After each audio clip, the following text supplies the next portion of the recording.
आज की तारीख 13 अगस्त है और आज झारखंड में हो रहे छात्र आंदोलन का 19वां दिन है। इस वक्त मैं मौजूद हूँ जयपाल सिंह मुंडा स्टेडियम में।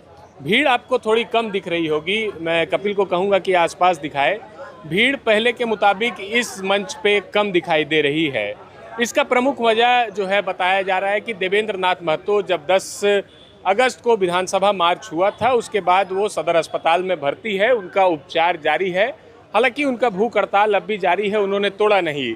यही वो बिस्तर है जहां देवेंद्र नाथ महतो 2 अगस्त से लगातार भूख हड़ताल पर थे। कुछ दिन तक उन्होंने जल भी नहीं पिया था। इसके बाद सोनम वांगचुक की अपील के बाद उन्होंने जल ग्रहण किया। हमारे साथ नवीन है।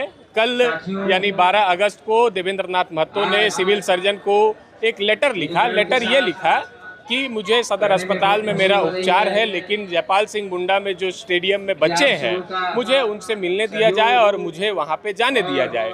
शारीरिक पीड़ा के अलावा मुझे वहां नहीं जाने दिया जा रहा है, इससे मुझे मानसिक पीड़ा और हो रही है। यहाँ आंदोलनरत छात्रों का कुछ लोगों का कहना है कि देवेंद्र नाथ महतो को जानबूझकर प्रशासन द्वारा सदर अस्पताल में रखा गया है और उन्हें यहाँ आने नहीं दिया जा रहा है। और भी बातें हम करेंगे, नवीन से जानेंगे। नवीन, छात्र जो कह रहे हैं कि देवेंद्र नाथ महतो को यहाँ जानबूझ के नहीं आने दिया जा रहा है, कल उन्हें जो लेटर लिखा है इसके क्या कुछ मायने निकल के सामने आ रहे हैं अब तक? देखिए, ये बात सही है। जो चिट्ठी चूंकि 12 तारीख को लिखा गया है वो चिट्ठी, और 12 तारीख को ये चिट्ठी सदर अस्पताल जो है सिविल सर्जन को ये चिट्ठी लिखी गई और उसमें उन्होंने जिक्र किया है, मतलब उनका दर्द है कि 10 तारीख को विधानसभा मार्च के दौरान, विधानसभा घेराव के दौरान लाठीचार्ज में वो घायल हुए।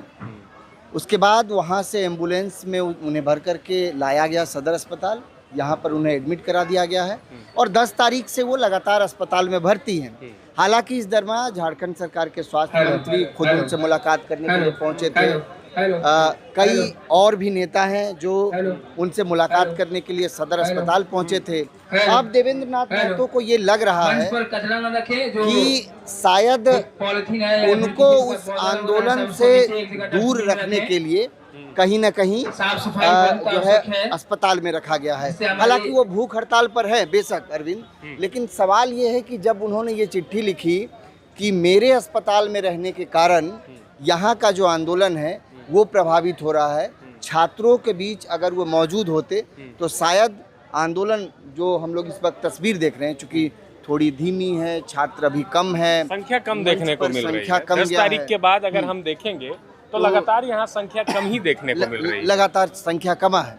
तो कहीं ना कहीं ये देवेंद्र नाथ महतो का दर्द है और उन्हें ऐसा भी लगता है कि जानबूझ करके देवेंद्र नाथ महतो को अस्पताल में रखा गया है ताकि इस आंदोलन को जो है किसी भी तरह धीमा किया जाए, खत्म किया जाए, इसके प्रभाव को कमज़ोर किया जाए।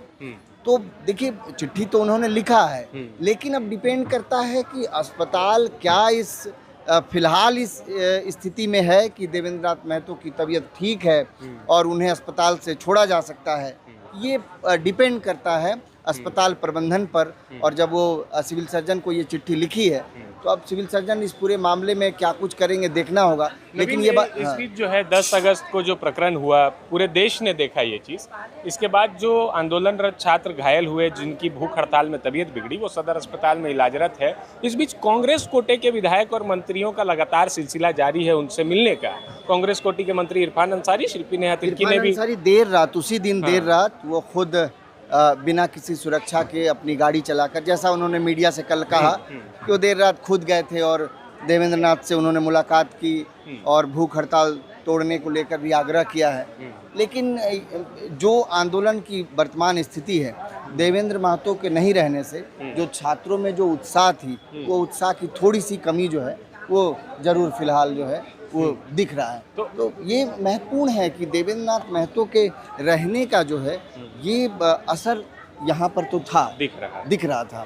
और जो आंदोलन विधानसभा में हुआ उसकी भी तस्वीर हम लोगों ने देखी कि जिस तरीके से देवेंद्र नाथ महतो स्ट्रेचर पर वहाँ तक पहुँचे। 9वां दिन था उनका, 9वां दिन था।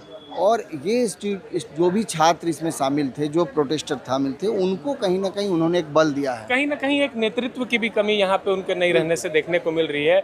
नवीन, लगातार सरकार के मंत्री अपील कर रहे हैं स्टूडेंट से कि आप भूख हड़ताल तोड़ दीजिए, अनशन, क्योंकि 98% सरकार कैसा कहना है कि 98% मांग पूरी हो चुकी है। बात अटकी है सीजीएल रद्द और सीबीआई जांच पे। कल पूर्व मुख्यमंत्री रघुवर दास आए थे, उन्होंने भी एक अल्टीमेटम दे दिया कि एक हफ्ते में अगर मांग नहीं पूरी होगी तो मैं बिरसा मुंडा के समाधि स्थल पर मैं भी अनशन पर बैठ जाऊंगा।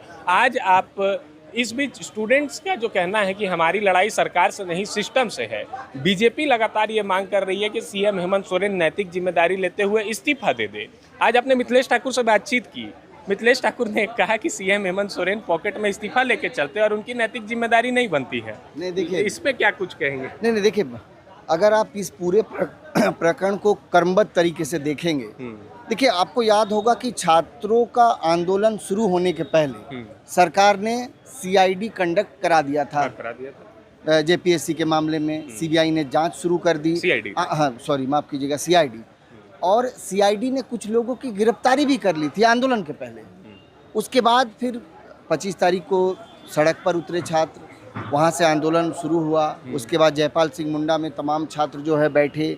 धीरे धीरे छात्राओं का जो है भीड़ यहाँ बढ़ता गया।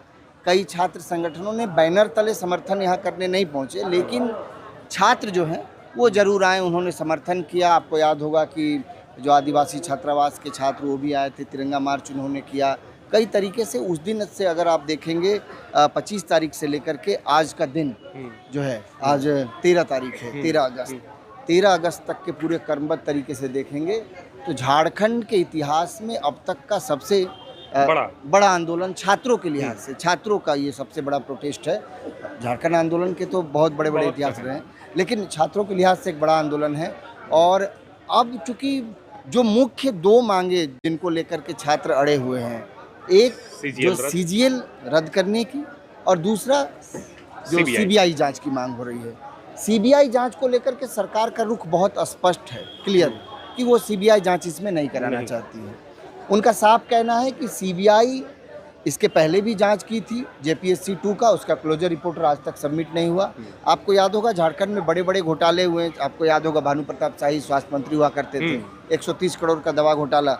आज भी सीबीआई जो है उसमें क्लोजर रिपोर्ट उसमें नहीं। तो ये दर्जन भर से ज़्यादा मामले हैं झारखंड में जिसमें सीबीआई ने जो है उसको ना तो क्लोज किया और अभी तक जांच जो है उस मामले में चल रहा है। अगर आप देखिएगा कि अगर बात होती है केंद्र और राज्य सरकार की एजेंसी की, लेकिन सरकार ने कहा है कि जहां वित्तीय लेन देन की बात है, पैसों की लेन देन की बात है, वहां ईडी को हम लोग लाएंगे। ईडी के लिए तो साथ सरकार ने चिट्ठी लिखा भी और ईडी ने टेक ओवर भी किया है। अब ईडी अब अपने तरीके से जांच करेगी, चूंकि पैसे का लेन देन हुआ और वो पूरा खुलासा हमारे सामने है, तो ईडी तो इसकी जाँच करेगी। तो देखिए अब मुझे लगता है यहाँ से, चूँकि छात्र अडिग हैं सीबीआई जांच को लेकर के, और सरकार का ये मानना है कि छात्र तैयार है, सरकार जो कार्रवाई कर रही है और जो 90 दिनों के अंदर सीआईडी जो क्लोजर रिपोर्टर सौंप देगी, तो ये और चीज़ तेज़ी से सीआईडी काम कर रही है और जो उसका रुख है, मुझे लगता है कि बहुत सारी चीज़ें स्पष्ट हो जाएंगी। लेकिन छात्र जिस तरीके से सीबीआई जांच की मांग कर रहे हैं, सरकार इसी पर तैयार नहीं। उनको लगता है कि एजेंसी है और राज्य सरकार की एजेंसी कैपेबल है। छात्रों का मानना है कि जो सीबीआई है वो सक्षम है, वो सीएम हाउस तक जा सकती है, लेकिन सीआईडी सीएम हाउस तक कैसे जाएगी? तो ये कुछ सवाल है। इन सवालों के साथ छात्र अभी भी बने हुए हैं। और नवीन, स्टूडेंट से बातचीत करते हैं, एक है अभ्यर्थी, इनसे बातचीत करते हैं। आप इस आंदोलन में कब से हैं यहाँ पे? हम तो सर मतलब 6-7 दिन से यहीं पे हैं। ये बताइए कहाँ से हैं आप? हम डाल्टनगंज से हैं। आपने भी परीक्षा लिखी जेपीएससी जेएसएससी? हाँ, जेपीएससी जेएसएससी सीजीएल दोनों का दिया है मैंने। सीजीएल भी दिया है, जेपीएससी भी दिया। 14 जेपीएससी दी थी आपने? नहीं, 14 जेपीएससी मैंने नहीं दी। कौन सी दी थी? इसके पीछे वाला जेपीएससी जो लास्ट वाली थी वो जेपीएससी 11 to 13। 11-13 जेपीएससी। अभी जैसे आप इस आंदोलन में है, यहाँ देवेंद्र नाथ महतो नहीं है, और देवेंद्र नाथ महतो ने सिविल सर्जन को चिट्ठी लिखी है कि मुझे छोड़ दिया जाए, मुझे जाने दिया जाए उपचार को देखते हुए, क्योंकि कहीं ना कहीं आप लोग का भी मनोबल कम हो रहा है जब वो नहीं है। तो वो बहुत मनोबल कम है। देवेंद्र दा रहते तो कोई दिक्कत नहीं होता, भीड़ काफ़ी ज़्यादा में रहती है यहाँ पे। हम लोग स्टूडेंट का मनोबल हाई रहता है यहाँ पे। और जिस प्रकार पुलिस ने हम लोग पे पिटाई की है तो बहुत निंदनीय घटना है। इसको काफ़ी कहीं देवेंद्र नाथ महतो 10 तारीख से यहाँ नहीं है तो आप लोग का मनोबल डाउन है, बिल्कुल डाउन है मनोबल। देवेंद्र रहते तो काफ़ी हम लोग को प्रोत्साहन मिलता, हिम्मत मिलता, और भीड़ काफ़ी ज़्यादा रहती है यहाँ पे, उपस्थित रहती है। चलिए, तो देखिए ये स्टूडेंट्स हैं और देवेंद्र नाथ महतो ने बीते कल सिविल सर्जन को चिट्ठी लिखी कि मुझे अस्पताल से छोड़ दिया जाए। मेरी शारीरिक पीड़ा जो है वो तो हो ही रही है, लेकिन जब तक मैं आंदोलन में नहीं जा रहा हूँ, जयपाल सिंह मुंडा स्टेडियम में नहीं जा रहा हूँ, तब तक मुझे मानसिक पीड़ा और ज़्यादा हो रहा है। अब देखना है कि उन्हें कब अस्पताल से छुट्टी मिलती है और कब वो आंदोलन में आते हैं, क्योंकि अब देखिए संख्या जो है दिन प्रतिदिन यहाँ पे उतनी नहीं देखने को मिलती है जो शुरुआती दिनों में थी। 10 तारीख के बाद ये संख्या और घट रही थी। अब जो है छात्र भी कह रहे हैं कि देवेंद्र नाथ महतो अगर रहते तो हमारा मनोबल बढ़ता और यहाँ पे भीड़ की संख्या कुछ और होती। तो उनके लेटर से लेकर सरकार के पूरे प्रकरण, छात्रों की मांग को लेकर मैंने मेरे साथी नवीन से बातचीत की। और आपको ये बातचीत कैसी लगी कमेंट बॉक्स में ज़रूर बताएं और देखते रहें प्रभात खबर झारखंड। शुक्रिया। प्रभातखबर.com, विश्वास वही, रफ्तार नहीं।